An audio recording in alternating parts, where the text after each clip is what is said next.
Hello friends, அனைவருக்கும் வணக்கம். நாக்பூரோட special vlog தாங்க இது.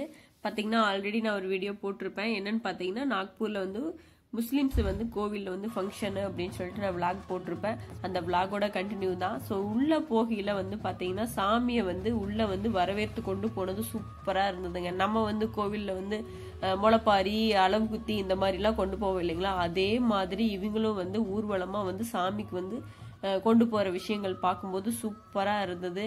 ஏன்னா இவங்களோட ஃபேவரட்டே பார்த்தீங்கன்னா பிரியாணி தான் ஸ்பெஷல். ஏன்னா அவங்க ஃபுல் டே விரதம் இருப்பாங்க. அந்த ஈவினிங் பார்த்தீங்கன்னா பிரியாணியில் தான் சாப்பிடுவாங்க. நம்ம வந்து விரதம் இருந்தோம்னா நான்வெஜ்ஜே சுத்தமாக சாப்பிட மாட்டோம். மாதக்கணக்கில் எவ்வளோ நாள் விரதம் இருக்கோமோ அவ்வளோ நாள் நான்வெஜ் வந்து சுத்தமாக சாப்பிட மாட்டோம். இது பார்த்தீங்கன்னா அவங்களோட சாமியை எடுத்துட்டு உள்ளே போகையில் பார்த்தீங்கன்னா மழை கரெக்டாக அப்படிங்கிறனால அந்த மலையில் எதுவும் படக்கூடாது அப்படின்னு சொல்லிட்டு ஃபுல்லாக மேலே சாமி ஃபோட்டோ, அதுக்கு மேலே பார்த்தீங்கன்னா ஒரு கவர் போட்டு எடுத்துகிட்டு போயிருந்தாங்க. உள்ள ஊர்வலமாக உள்ள சாமியை கொண்டு வரும்போது நம்ம ஊர்லாம் பார்த்தீங்கன்னா தேர் இழுக்கிறது, பொங்கல் வந்து முளைப்பாரி கொண்டு வர்றது, இந்த மாதிரி நம்ம ஒவ்வொரு விஷயம் நம்ம சார்பில் நம்ம கோவிலுக்கு பண்ணுவோம் இல்லைங்களா, அதே மாதிரியே முஸ்லீம்ஸ் இதில் அவங்க விதமாக வந்து அந்த சாமியை ஊர்வலமாக கொண்டு வர்றது பார்த்தீங்கன்னா சூப்பராக இருந்தது. மசூதிக்கு கரெக்டாக உள்ள ஆர்ச்சில் உள்ளே போகிற என்ட்ரன்ஸ் தான் இது. பார்த்தீங்கன்னா அவங்களோட பிரியாணி வந்து சாமிக்கு படைக்கிறதுக்காக எடுத்துகிட்டு போகிறாங்க. எல்லா விஷயமே பார்த்தீங்கன்னா சூப்பராக இருக்குங்க. அதாவது மாட்டு வண்டியில் வந்து ஊர்வலமாக கொண்டு வர்றது. இங்கே நாக்பூரோட ஸ்பெஷல் என்னன்னு பார்த்தீங்கன்னா என்ன ஃபங்க்ஷனாக இருந்தாலும் சரி குதிரை இருந்து வராமல் இருக்காதுங்க.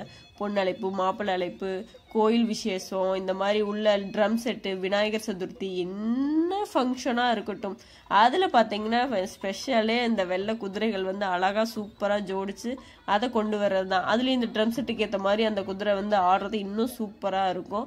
ஒவ்வொருத்தரும் பார்த்தீங்கன்னா ஏகப்பட்ட பேர். இப்போ நம்ம ஊர் பொங்கல் அப்படின்னா ஒவ்வொரு ஊர்க்காரங்க தனித்தனியாக சாமியை கொண்டு வருவாங்க இல்லைங்களா. ஒவ்வொருத்தரும் வந்து ஊர்வலமாக வந்து பொங்கல் எடுத்துகிட்டு வர்றது, முளைப்பாரி எடுத்துகிட்டு வர்றது எல்லாமே தனித்தனியாக ஊர்க்காரங்க வருவாங்களா. அதே மாதிரியே மசூதி இங்கே வந்து பெரிய மசூதி. ஸோ இதில் வந்து நாலா பக்கத்தில் எல்லா ஊர்லேருந்து வரவங்க எல்லாருமே வந்து கொண்டு வராங்க. அந்த மாதிரி தான் இது வந்து அடுத்த சாமி ஃபோட்டோ ஒவ்வொருத்தருக்கும் ஒரு மாதிரி கொண்டு வந்தாங்க. கரெக்டாக அவங்க வரும்போது பார்த்தீங்கன்னா மழை வந்துருச்சுன்னு சொல்லிட்டு மேலே கவர் போட்டிருந்தாங்க. எல்லாத்தோட அந்த வாகனம் சரி, ஊர்வலத்துக்கு வர வாகனம் பார்த்தீங்கன்னா சூப்பராக டெக்கரேட் பண்ணி இங்கே ஸ்பெஷலே வந்து இந்த ட்ரம் செட்டு, அதுக்கப்புறம் பார்த்தீங்கன்னா இந்த குதிரை, இந்த வண்டி, இதெல்லாமே வந்து ரொம்ப ஸ்பெஷலாக தான் இருக்கும். நாங்கள் கரெக்டாக கூட்டம் இல்லாமல் போகணும்னு நினச்சா கரெக்டாக அன்றைக்கி வந்து ஊர்வலம் வர்ற டைமில் தான் நாங்கள் போயிருக்கோம். கிட்டத்தட்ட இந்த மசூதியில் வந்து விசேஷம் ஸ்டார்ட் பண்ணி நாங்கள் ஒரு வாரம் ஆயிடுச்சு.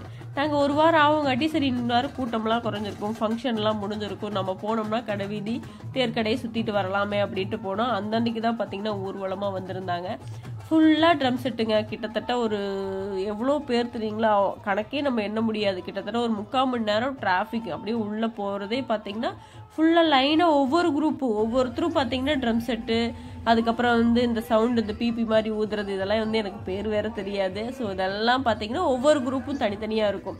ஒரு குரூப் முடிஞ்சதே அடுத்த குரூப், ஒரு குரூப் முடிஞ்சதே அடுத்த குரூப், அதே மாதிரியே தான். அவங்க எல்லாத்துக்கும் வந்து டிஜே சவுண்டில் ஒரு தனியாக ஒரு வண்டி இருக்கும். அந்த வண்டிக்கு பின்னாடி வந்து குதிரை வர்ற மாதிரி இருக்கும். அந்த குதிரையும் ஆடுற மாதிரி இருக்கும். கூட வர்றவங்க எல்லாம் சூப்பராக டான்ஸ் ஆடிட்டு வருவாங்க. எல்லாமே செலிப்ரேட்டில் பார்த்தீங்கன்னா பார்க்கறக்கு நம்மளை அடிச்சுக்க யாருமே இல்லைங்கிற மாதிரி சூப்பராக செலிப்ரேட் பண்ணுவாங்க.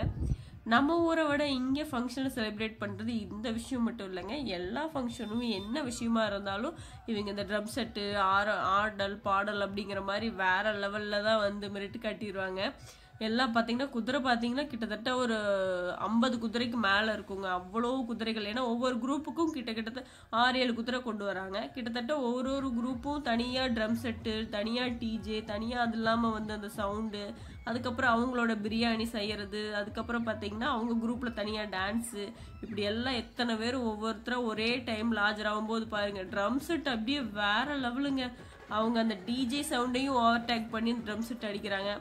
ஆல்ரெடி டிஜேலேயே வர சவுண்டே வந்து பார்த்தீங்கன்னா நம்மளுக்கு காதை கிளிக்கும். அந்த டிஜே கரெக்டாக போவதுக்கு பின்னாடியே வந்து இவங்க வந்து ஒவ்வொரு குரூப்பும் ட்ரம் எல்லாம் பார்த்தீங்கன்னா ஒரு 2 ஆள் தூக்கணும் அந்த அளவுக்கு இருக்கும். ட்ரம் செட்டு எல்லாம் அவ்வளோ பெருசாக வச்சு தட்டிட்டு இருந்தாங்க.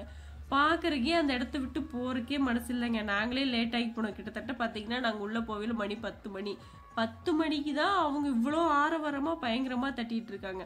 பகலில் பார்த்தீங்கன்னா எந்த கோவில் மேக்ஸிமம் யாருமே இருக்க மாட்டாங்க. ஃபுல்லாக ஃபங்க்ஷனே முடிஞ்சிடும். நைட்டு 6 மணிலேருந்து ஈவினிங் 6 மணிலேருந்து அடுத்த நாள் காலைல 6 மணி வரைக்கும் தாங்க ஃபுல்லாக ஃபங்க்ஷன் டே.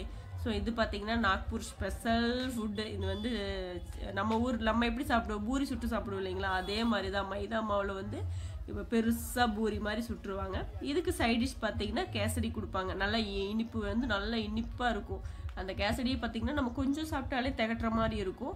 அந்த மாதிரி ஸ்வீட்டாக நல்லா செஞ்சு கொடுத்து இதை வந்து கரெக்டாக 1/4 கிலோ 1/4 கிலோன்னு சொல்லிட்டு அப்படி பெருசாக சுட்டு எடுத்து அதை வந்து பிட்டு பிட்டாக வெட்டிடுவாங்க. நம்மளுக்கு வந்து நம்ம ஊரில் தேர்க்கடைக்கு போனோம்னா ஏதாவது சாப்பிடுவோம் இல்லைங்களா, அப்போல்லாம் சாப்பிடுவோம், எனிதிங் என்ன வேணாலும் சாப்பிடுவோம். அதே மாதிரி தான் இவங்களுக்கு இங்கே வந்து ரொம்ப ஃபேவரட். எல்லாரும் இதை விரும்பி சாப்பிடுவாங்க. ஒவ்வொரு தடவையும் போட்டு போட்டு எடுத்துகிட்டே இருப்பாங்க. டக்கு டக்குன்னு பார்சல் போயிட்டே இருக்கும். அவ்வளோ கூட்டமாக இருக்கும் பார்த்துங்க. இது அப்படியே பிட்டு பிட்டாக வெட்டி நம்ம போனோம் அப்படின்னா கடையிலேயே சாப்பிட்லாம், இல்லை பார்சலும் வாங்கிட்டு போகலாம்.